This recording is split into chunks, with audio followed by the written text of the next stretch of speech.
हाय दोस्तों, कैसे हैं आप लोग। Welcome to my channel. My name is Sanjay. आज है 10 दिसंबर के सारे इंपॉर्टेंट करंट अफेयर्स के क्वेश्चन इस वीडियो में। तो चलिए स्टार्ट करते हैं और देखते हैं आज का हमारा पहला क्वेश्चन क्या है। हमारा पहला क्वेश्चन है, पेनेक्स 2021 की मेजबानी भारत का कौन सा शहर कर रहा है। ये मिसप्रिंट है, ये देश नहीं है, ये क्या है, शहर। ठीक है, तो भारत का कौन सा शहर करेगा इसको। पेनेक्स, पेनेक्स क्या है, पहले तो ये समझ लीजिए, पहले इसका आंसर देख लीजिए कौन सा शहर करेगा ये पेनेक्स 2021 की मेजबानी। ऑप्शन है नोएडा, आगरा, पुणे, मुंबई। इसका जो राइट आंसर रहेगा वो क्या है, पुणे। पुणे करेगा इस बार 2021 की जो पेनेक्स की मेजबानी है वो कौन करेगा, पुणे। देखिए, ये एक संयुक्त सैन्य अभ्यास है जो बिम्स्टेक देश हैं उनके सारे समूह, सभी देशों का एक संयुक्त सैन्य अभ्यास है। और इसका मुख्य उद्देश्य क्या है, इसका मुख्य उद्देश्य है प्राकृतिक आपदाओं के जवाब में क्षेत्रीय सहयोग का निर्माण करना। क्या है, जो भी जितनी भी प्राकृतिक आपदाएं आती हैं उनको राहत और बचाव कार्य के लिए, मानवीय सहायता के लिए ये जो पेनेक्स है, संयुक्त सैन्य अभ्यास है, ये लोगों की मदद करता है। ठीक है, अब ये किसके साथ मिलके करता है, ये करता है बिम्स्टेक। बिम्स्टेक क्या है, बिम्स्टेक, ये है बिम्स्टेक। बिम्स्टेक की फुल फॉर्म क्या होती है, पहले तो B for Bay of Bengal, I for initiative, M for multi sect, S for sectoral, T for technical and E for economical, और सी फॉर कोऑपरेशन। ठीक है, ये है बिमस्टेक। और बात करें बिमस्टेक में जो सदस्य देश हैं वो कौन कौन से हैं, थाईलैंड है, श्रीलंका है, म्यांमार है, नेपाल है, बांग्लादेश है, भारत है और भूटान है। तो टोटल कितने हो गए, थाईलैंड, श्रीलंका, म्यांमार, नेपाल, बांग्लादेश, भारत, भूटान, यानी 7 देश इसमें सदस्य हैं बिम्स्टेक के। तो बिम्स्टेक के साथ मिलकर ये जो पेनेक्स 2021 का आयोजन किस शहर में होगा, भारत के पुणे में होगा। तो ये आप लोग याद रखिए, कब से कब तक होगा, ये 20 दिसंबर से 22 दिसंबर, 2 दिनों तक इसका आयोजन चलेगा पुणे में। ठीक है, तो ये भी आप लोग याद रखिए। बात करें बिम्स्टेक की, तो बिम्स्टेक के जो सेक्रेटरी जनरल हैं इस टाइम पे वो कौन है, तेंजिन लेकफेल। कौन है, तेंजिंग तेंजिन लेकफेल। और बिम्स्टेक का हेडक्वार्टर कहाँ पर है, हेडक्वार्टर है ढाका, बांग्लादेश। यानी बांग्लादेश की जो कैपिटल है, बांग्लादेश की राजधानी ढाका, उसमें है बिम्स्टेक का हेडक्वार्टर। फाउंडेशन कब हुआ था इसका, ये भी याद रखिए, 6 जून 1997 में इसका फाउंडेशन हुआ था, यानी स्थापना हुई थी इसकी 6 जून 1997 में। ठीक है, तो आप लोग इतना कुछ याद कर सकते हैं इस पेनेक्स के, इस फर्स्ट क्वेश्चन से। पेनेक्स 2021 की मेजबानी भारत का कौन सा देश, नहीं ये भी ध्यान रखना है, ये मिसप्रिंट है, इसमें शहर है। ठीक है, भारत का कौन सा शहर करेगा, तो आपको बता दिया है। चलिए नेक्स्ट क्वेश्चन देखते हैं, हमारा अगला क्वेश्चन क्या है। हमारा अगला क्वेश्चन है, यंग जियो स्पेशल साइंटिस्ट पुरस्कार 2021 का खिताब किसने अपने नाम किया है। देखिए, यंग जियो स्पेशल साइंटिस्ट ये क्या होता है,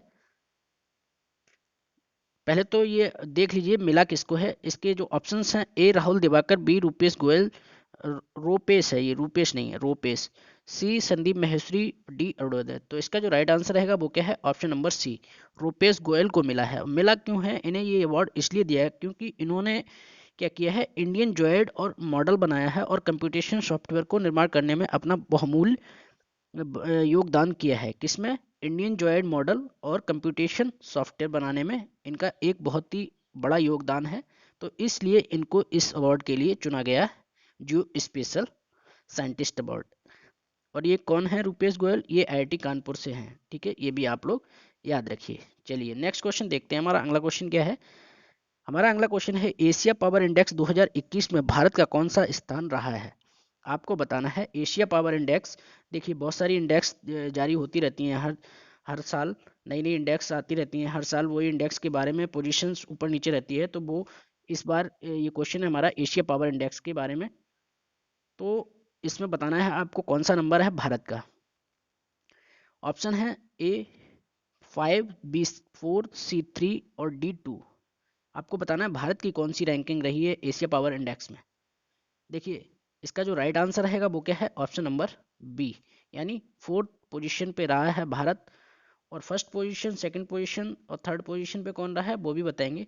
पहले ये समझ लीजिए ये रिपोर्ट जारी कौन करता है। इस रिपोर्ट को जारी करती है एक इंस्टीट्यूट है, लोबी। कौन? लोबी। लोबी इंस्टीट्यूट है जिसका मुख्यालय है सिडनी में। कहाँ पर है? सिडनी। सिडनी में जिसका मुख्यालय है लोबी का, वो लोबी इस रिपोर्ट को जारी करता है। तो उसके अनुसार ये बताया गया था, रिपोर्ट के अनुसार कहा गया है कि देश और भी बेहतर प्रदर्शन कर सकता था अगर कोविड-19 की जो पैंडेमिक आई हुई थी ये ना होती, तो देश की इस एशिया पावर इंडेक्स में और भी अच्छी पोजीशन आ सकती थी। ठीक है। और बात करें एशिया प्रशांत क्षेत्र में व्यापक शक्ति के मामले में जो भारत है कितने पॉइंट के साथ फोर्थ पोजीशन पे है, तो स्कोर है इसका 37.7। 37.7 समग्र स्कोर के साथ भारत चौथे नंबर पर है। अब बात करें पहले नंबर पर कौन है, तो पहले नंबर पे है America, United state of America यानी यूएसए। तो यूएसए का जो स्कोर है वो कितना है? 82.2। और दूसरे नंबर पे है चाइना। चाइना का स्कोर कितना है? चाइना का स्कोर है 74.6। और थर्ड नंबर पे कौन है? थर्ड नंबर पे है जापान। ठीक है। जापान का स्कोर है 38.71। और इंडिया का कितना है? इंडिया का है 37.7। ठीक है। और जापान का कितना है? 38.71। तो बहुत मतलब बिल्कुल पास में ही है, क्लोजली है स्कोर दोनों का। और इंडिया और भी अच्छा कर सकता है जैसा रिपोर्ट में लिखा है, मैंने बताया। तो ये आप लोग याद रखिए। ठीक है। इंडिया कौन से नंबर पे है? फोर्थ नंबर पे है। ठीक है। इंडेक्स की बात करते हैं तो इंडेक्स में मैंने कुछ दिन पहले ही पढ़ाया था, हैनले पासपोर्ट इंडेक्स में भारत का कौन सा नंबर था? 2021 में भारत का नंबर था 19। ये भी आप लोग याद रखिए। कौन सी index? Henley passport index. Global peace index में भारत का कौन सा नंबर था? 135। ठीक है। ये भी आप लोग याद रखिए। तो ऐसे कुछ इंडेक्स हैं जो एक वीडियो भी बना दूंगा मैं, जितनी भी इंडेक्स हैं सारी इंडेक्स का एक वीडियो भी बना दूंगा। वैसे आप लोग याद रखिए मैं वीडियो हर वीडियो में कुछ ना कुछ इंडेक्स जो भी आते हैं वो पढ़ाता रहता हूँ। ठीक है। तो आप लोग याद रखिए एशिया पावर इंडेक्स में कौन सी रैंक है? फोर्थ। ठीक है। नेक्स्ट क्वेश्चन देखते हैं, हमारा अगला क्वेश्चन क्या है। हमारा अगला क्वेश्चन है बीसीसीआई ने वनडे इंटरनेशनल के लिए नए कप्तान के रूप में किसे चुना है? देखिए वनडे की जो कप्तानी है अभी तक कौन करता था? विराट कोहली। अब बीसीसीआई ने नए कप्तान चुन लिए हैं वनडे टीम के, वो आपको बताना है। तो इसके जो ऑप्शन है विराट कोहली, रोहित शर्मा, रविंद्र जडेजा, सूर्य कुमार यादव। तो इसका राइट आंसर क्या रहेगा? Option number B, Rohit Sharma को बनाया गया है वनडे टीम का कप्तान। यानी वनडे टीम के जो कप्तान बन गए हैं वो कौन बने हैं? रोहित शर्मा। और रोहित शर्मा के पास टी20 की भी कप्तानी है। विराट कोहली सिर्फ अब टेस्ट टीम के कप्तान हैं और टेस्ट टीम के जो वाइस कैप्टन है वो कौन है? रोहित शर्मा। तो ये आप लोग याद रखिए। बात करें ये चुनाव किसने किया है? ये करा गया है बीसीसीआई द्वारा। तो बीसीसीआई क्या है पहले तो ये जान लीजिए। Board of control for cricket in India. जो भी इंडिया में क्रिकेट के से रिलेटेड गतिविधियां होती हैं, कार्यक्रम होते हैं, वो सब कौन कौन कंडक्ट कराता है? बीसीसीआई कंडक्ट कराती है। तो ये आप लोग याद रखिए। ठीक है। जितने भी क्रिकेट से रिलेटेड जो भी टूर्नामेंट होते हैं, जो भी मैचेस होते हैं, सारा कुछ कौन कराता है? बीसीसीआई कराता है। तो आप लोग बीसीसीआई के बारे में थोड़ा जान लीजिए। बीसीसीआई का जो हेडक्वार्टर है वो कहाँ पर है? इसका बीसीसीआई का हेडक्वार्टर है मुंबई में। कहाँ पर है? मुंबई, महाराष्ट्र। इसकी स्थापना जो हुई थी वो कहाँ कब हुई थी? 1928 में। कब हुई थी? 1928 में। ठीक है। अब देखिए कंफ्यूज नहीं होना है बीसीसीआई और आईसीसीआई आईसीसी के मुख्यालय में। आईसीसी का जो मुख्यालय है वो कहाँ पर है? दुबई में है। और बीसीसीआई का मुख्यालय है वो कहाँ पर है? मुंबई में। बीसीसीआई के जो मुख्यालय सॉरी बीसीसीआई के जो सेक्रेटरी हैं वो कौन है? अमित शाह की बेटी जय शाह। और प्रेजेंट टाइम के अध्यक्ष कौन है बीसीसीआई के? सौरभ गांगुली। ठीक है। आईसीसी के जो अध्यक्ष हैं वो कौन है? Greg Barclay. ये भी आप लोग याद रखिए, ग्रेग बार्कले। ठीक है। बात करें जो बीसीसीआई के हेड कोच हैं अभी कौन बने हैं? राहुल द्रविड़। कौन बने हैं? राहुल द्रविड़। इससे पहले पहले कौन थे? इससे पहले थे रवि शास्त्री जी। तो आप लोग याद रखिए। ठीक है। तो ये था बीसीसीआई से इम्पोर्टेंट, जो भी इंपॉर्टेंट फैक्ट्स थे वो बीसीसीआई के थे। अब बात करें अगले क्वेश्चन की, हमारा अगला क्वेश्चन क्या है हम देखते हैं। ऐसा कौन सा देश है जिसने अपने वर्किंग वीक, ये भी नहीं है वीक है, को घटाकर 4.5 दिन का कर दिया है? यानी कि जो अब सप्ताह के जो काम करने के दिन थे उसमें से उन्होंने 2.5 घंटे हटा दिए, यानी 4.5 दिन ही काम करना पड़ेगा। ऐसा कौन सा देश है जिसमें एम्प्लॉय को ड्यूटी पे जाने के लिए सिर्फ 4.5 दिन ही काम करना होगा? आपके ऑप्शन हैं अफगानिस्तान, जापान, यूएई, जर्मनी। तो इसका जो राइट आंसर रहेगा वो क्या है, option number C, UAE. UAE ऐसा देश बन गया है और ये ऐसा करने वाला पहला देश बन गया है जिसने ये किया है कि अपने एम्प्लॉयों के लिए जो भी वर्किंग हावर्स, वर्किंग डेज होते हैं उसमें 4.5 दिन के लिए ही वर्किंग रखा जाएगा। बाकी जो 2.5 दिन बचा हुआ है वो आपकी प्योरली छुट्टी रहेगी। अब देख लेते हैं ये जो वर्किंग डेज रहेंगे वो कैसे रहेंगे। यानी थर्सडे मंडे टू थर्सडे रहेगा आपका वर्किंग डेज। बाकी फ्राइडे का आपका वर्किंग डेज तो रहेगा बट हाफ डे का रहेगा, उसके बाद आपकी छुट्टी हो जाएगी। और सैटरडे संडे आपके प्योरली छुट्टी के दिन रहेंगे। तो ये अच्छा काम है, इससे क्या है जो एम्प्लॉयज़ पे वर्कलोड रहता है, स्ट्रेस रहता है, वो इतना नहीं रहेगा और वो अपने काम में एंजॉय कर सकेंगे।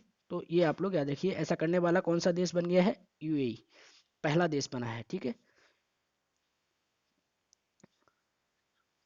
नेक्स्ट क्वेश्चन देखते हैं। हमारा अगला क्वेश्चन क्या है, आइडिया ने अपना सलाहकार बोर्ड में हाल हाल ही में किसे शामिल किया है। देखिए आइडिया ने अपने सलाहकार बोर्ड में, ये मैं नहीं है, बोर्ड में हाल ही में किसे शामिल किया है। आपके ऑप्शन हैं अलका उपाध्याय, अजय मेनन, सुनील अरोड़ा, पंकज त्रिपाठी। इसका जो राइट आंसर है वो क्या है, Sunil Arora. Option number C is the correct answer. Idea के बारे में बात करें तो IDEA, आइडिया क्या है, IDEA, IDEA, ये क्या है आइडिया। इसका फुल फॉर्म क्या है, international institute for democracy and electoral assistant. International institute for democracy and electoral assistance. ठीक है, इसका देखो आइडिया का जो उद्देश्य होता है वो क्या है, दुनिया भर में जितने भी स्थायी लोकतंत्र देश हैं उनका सबका समर्थन करना ही आइडिया का उद्देश्य है। आइडिया का जो मेन उद्देश्य है ये है कि दुनिया भर में स्थायी लोकतंत्र का समर्थन करता है आइडिया। ठीक है, तो ये आपके दिमाग में होना चाहिए। इसी के जो अभी सलाहकार बोर्ड के रूप में अध्यक्ष बने हैं, जिनको शामिल किया गया है, वो कौन है, सुनील अरोड़ा। अब बात करें सुनील अरोड़ा जी की, तो सुनील अरोड़ा कौन है, सुनील अरोड़ा अपने भूतपूर्व कौन थे, चुनाव आयुक्त थे, मुख्य चुनाव आयुक्त थे। भारत के जो पूर्व चुनाव आयुक्त थे, ये 23वें नंबर के चुनाव आयुक्त थे सुनील अरोड़ा जी। इनको आइडिया ने अपने सलाहकार बोर्ड में शामिल किया है। ठीक है, तो ये भी याद रखिए। और ये जो सुनील अरोड़ा जी थे, ये कब से कब तक थे अपने पूर्व चुनाव आयुक्त, ये थे दिसंबर 2018 से अप्रैल 2021 तक इन्होंने कार्यकाल किया है as a election commission, chief election commission के रूप में। ठीक है, तो ये भी आप लोग याद रखिए। अब कौन बन गए हैं, अब ये आइडिया सलाहकार के बोर्ड में मेंबर बन गए हैं, शामिल हो गए हैं। ठीक है, बात करें आइडिया के संस्थापक देशों में, भारत भी अपना भी देश इस देश में शामिल है। आइडिया के संस्थापक जो भी देश हैं उसमें इंडिया भी ज्वाइंट है। तो ये भी आप लोग याद रखिए। ठीक है, जो इसका हेडक्वार्टर है आइडिया का, वो कहाँ पे है, स्टॉकहोम। स्टॉकहोम, स्टॉकहोम कहाँ पर है, स्वीडन, स्वीडन। ठीक है, स्टॉकहोम कहाँ पे है, स्वीडन में। ठीक है, ये भी आप लोग याद रखिए। स्थापना जो हुई थी इसकी 1995 में हुई थी आइडिया की। देखिए जो फाउंडेशन होता है या स्थापना बोल सकते हैं, ये चीज़ें याद रखिए, कभी क्वेश्चन में पूछ दिए जाते हैं। और इनके हेड कौन है वो तो मैंने बता ही दिया। ठीक है, तो ये आप लोग याद रखिए। चलिए नेक्स्ट क्वेश्चन देखते हैं। हमारा अगला क्वेश्चन क्या है, हमारा अगला क्वेश्चन है राष्ट्रमंडल भारोत्तोलन चैंपियनशिप में किस खिलाड़ी ने रजत पदक जीता है। ये रजत नहीं है, स्वर्ण पदक जीता है इन्होंने। ठीक है, तो इसका जो राइट आंसर रहेगा वो क्या रहेगा, पहले ऑप्शन देख लीजिए, कशिश लकारा, अनन्या बंसल, रविंद्र कुमार, झिल्ली डाला बेड़ा। ठीक है, तो इसका जो राइट आंसर रहेगा वो क्या है, झिल्ली डाला बेड़ा। झिल्ली डाला बेला क्या है, एक वेट लिफ्टर है। इन्होंने 49 किलोग्राम में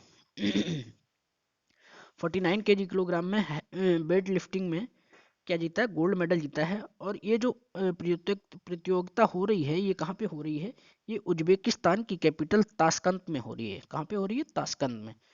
और इन्होंने टोटल वजन कितना इसमें लिफ्ट किया है, इन्होंने 167 kg वजन उठाया है। ठीक है, बात करें तो ये एशियन वेट लिफ्टिंग 2019 में 2020 में गोल्ड मेडल ला चुकी हैं। तो वो भी आप लोग याद रखिए। ठीक है, 2019 में इन्होंने सिल्वर मेडल जीता था। तो ये भी आप लोग याद रखिए। 1999 में पैदा हुई थी, 3 फरवरी 1990 में ये भुवनेश्वर में पैदा हुई थी, उड़ीसा, भुवनेश्वर। ठीक है, उड़ीसा के जो मुख्यमंत्री हैं वो कौन है? नवीन पटनायक। और गवर्नर कौन है? गणेशी लाल। तो आप लोग उड़ीसा से इतना याद रखिए, ठीक है। नेक्स्ट क्वेश्चन देखते हैं, हमारा अगला क्वेश्चन क्या है। हमारा अगला क्वेश्चन है, अंतरराष्ट्रीय भ्रष्टाचार विरोधी दिवस हर साल कब मनाया जाता है? तो ये आपको बताना है कब मनाया जाता है। आपके ऑप्शन हैं 4 दिसंबर, 7 दिसंबर, 9 दिसंबर और 3 दिसंबर। तो इसका जो राइट आंसर रहेगा वो क्या है? ऑप्शन नंबर सी, यानी 9 दिसंबर को हर साल क्या मनाया जाता है? अंतर्राष्ट्रीय भ्रष्टाचार विरोधी दिवस। क्यों मनाते हैं? लोगों में जागरूकता फैलाने के लिए मनाया जाता है कि जो भ्रष्ट लोग हैं उनके उनसे बचें। इस बार की जो थीम है 2021 की वो क्या है? लिख देता हूं मैं।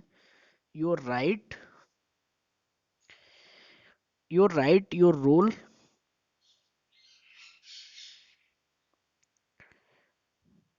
से नो टू करप्शन, से नो टू करप्शन।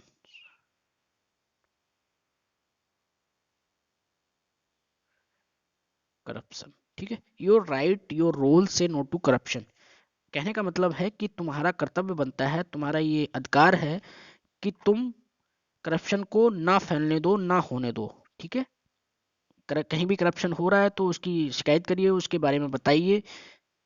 तो यही है इस बार की थीम 2021 की।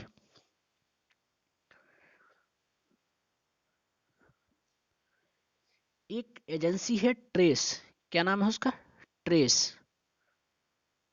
ट्रेस नाम है। ट्रेस की रिपोर्ट के अनुसार 2021 में क्या हुआ है, उत्तर कोरिया और तुर्कमेनिस्तान में सबसे ज्यादा जोखिम वाला भ्रष्टाचार हुआ है। सबसे अधिक भ्रष्टाचार कहाँ पर हुआ है, किन दो देशों में?